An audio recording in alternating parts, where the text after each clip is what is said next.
Hello everyone and welcome to Daria Draws. I'm very much proud to present the artwork that you're going to see at the end of the video. But before that, of course, I'm going to walk you through the entire process of creating it. We're going to discuss some technical moments as well as the inspiration and where the idea came from.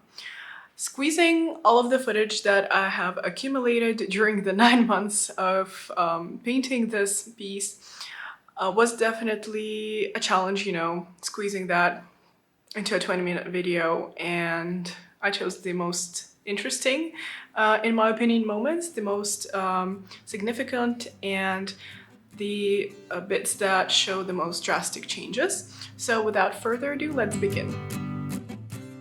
At this point, I'm having absolutely no clue how long the process will be taking, but as I said, it's been around 9 months, so you'll be seeing a lot of different shirts and haircuts.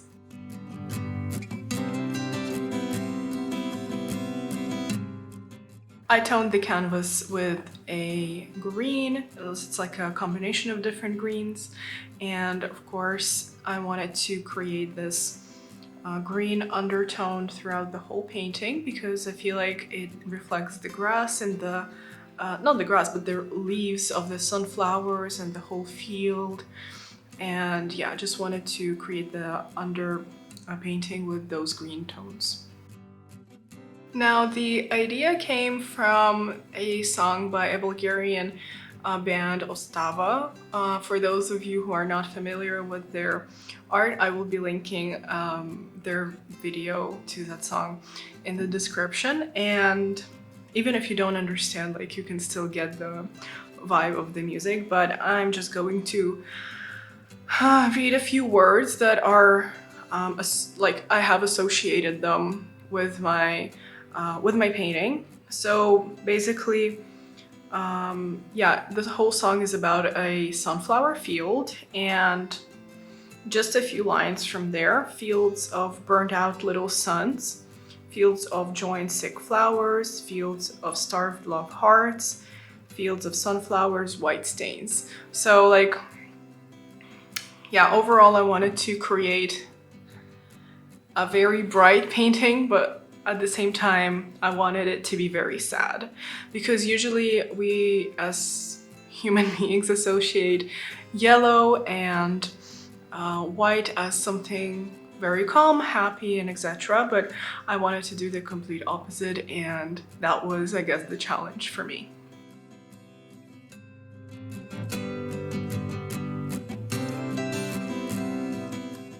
So, as some of you might know, I love symbolism in painting, and I decided to depict the sunflowers as these female figures. So they are flowers basically, and yeah, that's why they're going to be very much deformed. The proportions will be off, so there will be a lot of like aesthetic deformation, which I love.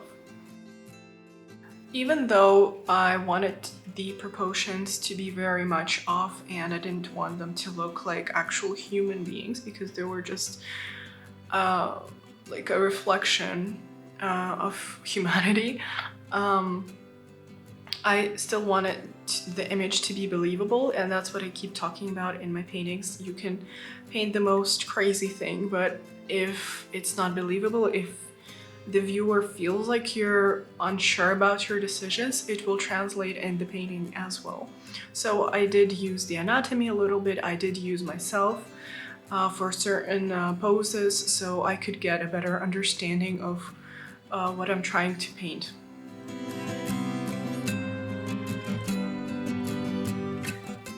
I'm adding the flesh tones little by little, creating more forms.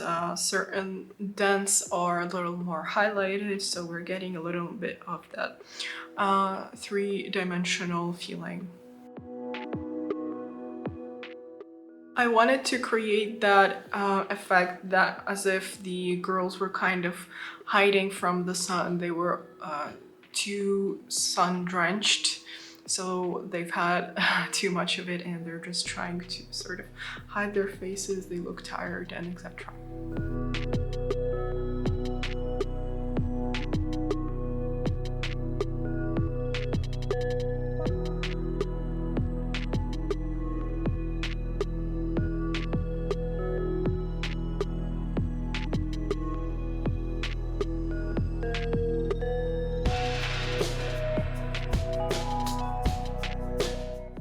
Also, I wanted to create the contre-jour effect, which means that the light is coming kind of from behind, and that's why there won't be too much contrast but on the figures, but I still wanted to have a lot of definition in their bodies.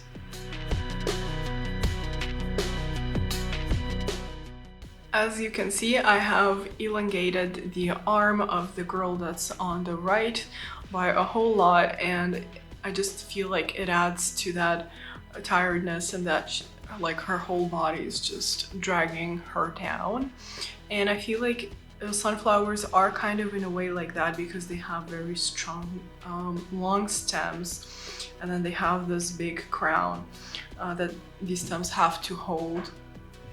And of course the girls are ginger, just kind of reference to the sunflowers themselves, as they can be not only bright yellow but also orange and red.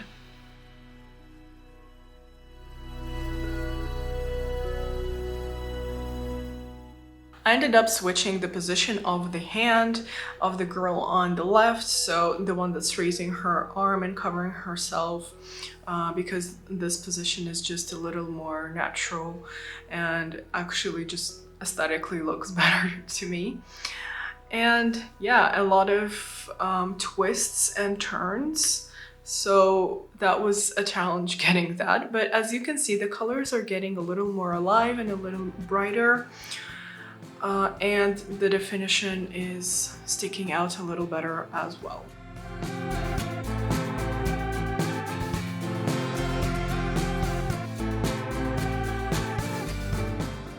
And these are the last shots that I've done in our old apartment.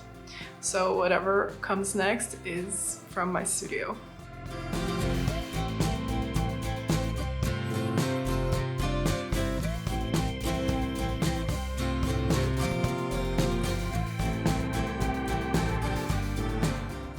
About halfway through the painting, I decided that I need some more reds to accentuate that the girls are kind of sunburned and they have more freckles, and just really I wanted the painting to feel very hot, like it was midsummer. And yeah, I decided to just add more vibrancy to the painting.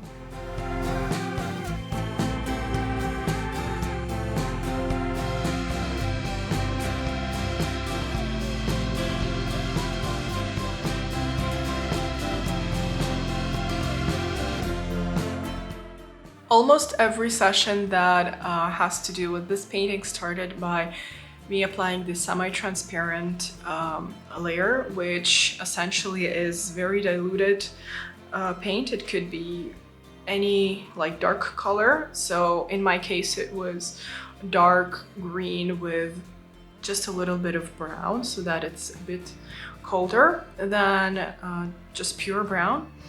And what it does is that it pushes shapes back, so you would apply that coat to whatever needs to be muted, darkened, pushed back. Yeah, which really helps with bringing out the lights, and that creates, I guess, a more dynamic painting and creates more contrast for sure.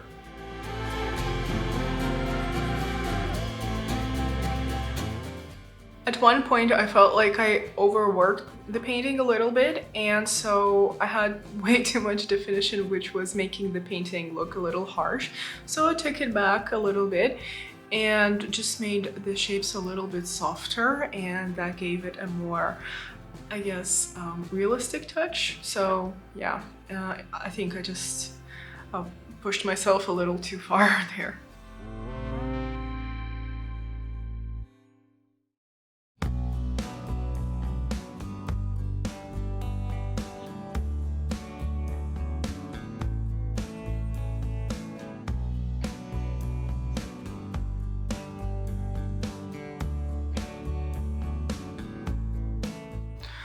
But even when I kind of cover my mistakes, I don't do that completely. So I like when those bits are pushing through the new layer, and you can see, for example, the places that were colder, they're still cold, but they're covered with that warm skin tone, so that it looks real, like as if, you know, it was just a little bit of blue veins peeking through your skin color. So I wouldn't even call that a mistake. It's just an ugly step.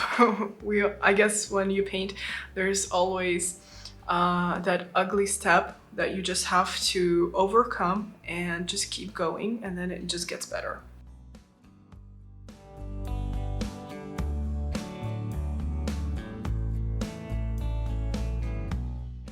The back was the most interesting part for me because I don't paint backs that often, and it was definitely a bit of a challenge, so I had to use the anatomy.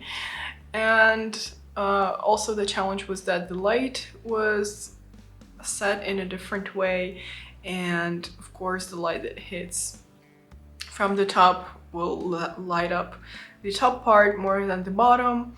And yeah, there was a lot of nuances in there, but I think I managed. Also, I decided to dress the girls up. It wasn't in the initial plan, but it felt kind of right, since the words in the song really matched the idea of them kind of being white, and I decided to give them this very light, very almost transparent clothing, so that they still look very gentle, but a little bit more covered up, I guess.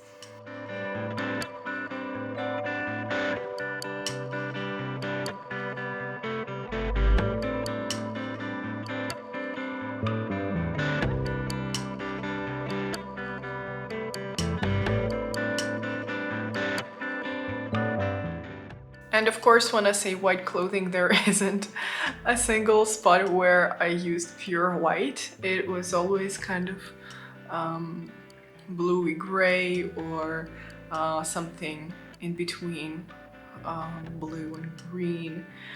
So there are a lot of shades in just one white dress.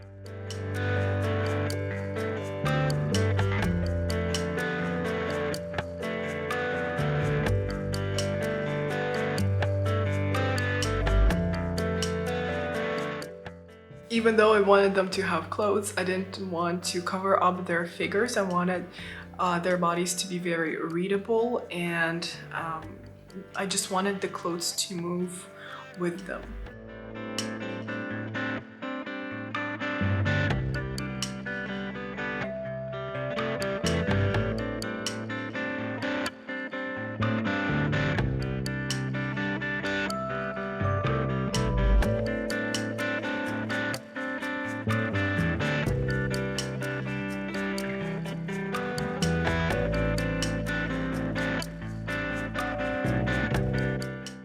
Initially, it was supposed to be just one painting, but there will be a part 2 to this video because I decided to kind of expand that universe.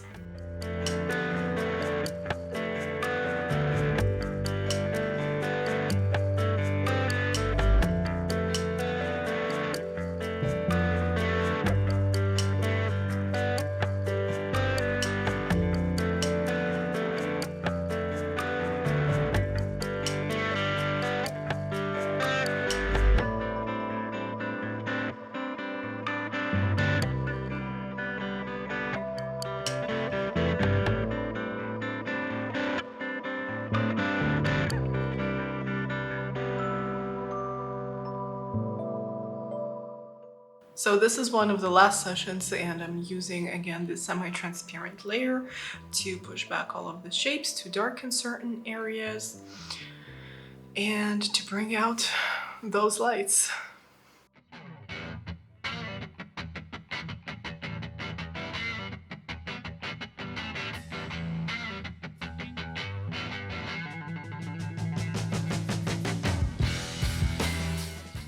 The details, of course, are also very important. That's what makes the paintings look a little more mesmerizing, I guess. But I'm not a huge fan of having, you know, a very plainly done face and then having perfect eyelashes. I'm more of an opposite. I would like to see more structures on the face, maybe some freckles, maybe some even wrinkles if they're necessarily, if you're doing like an active mimic. And then having a little less details on the eyes. I feel like that brings out more character than any eyelash could.